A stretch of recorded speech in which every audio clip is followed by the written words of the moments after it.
Hola, soy Cintia Lemus, bienvenidos nuevamente a Uniendo las Piezas. La ciudad de Arlington enfrenta un desafiante año fiscal 2026. Durante los próximos meses estaremos ofreciendo una visión general de los factores económicos y situaciones que están dando forma al presupuesto de este año.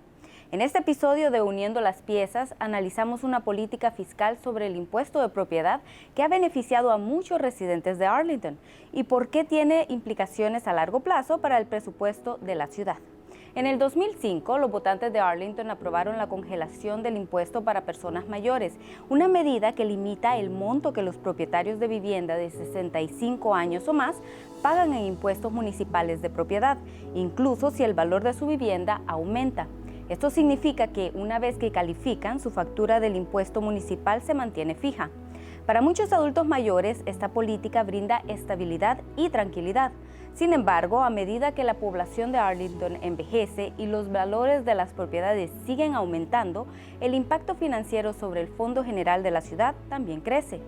En el 2015, aproximadamente 78 millones de dólares fueron congelados bajo esta exención. Hoy en día, esa cifra supera los 4.3 mil millones de dólares, lo que representa cerca de 3.5 millones de dólares en ingresos por impuestos de propiedad que la ciudad ya no recauda este año. Para ponerlo en perspectiva, esa cantidad sería suficiente para cubrir el salario y los beneficios de promedio de 26 oficiales de policía, o más de un tercio del presupuesto total de las bibliotecas. La congelación del impuesto para personas mayores seguirá siendo un factor cada vez más importante en la manera en que la ciudad planifica su presupuesto y asigna sus recursos.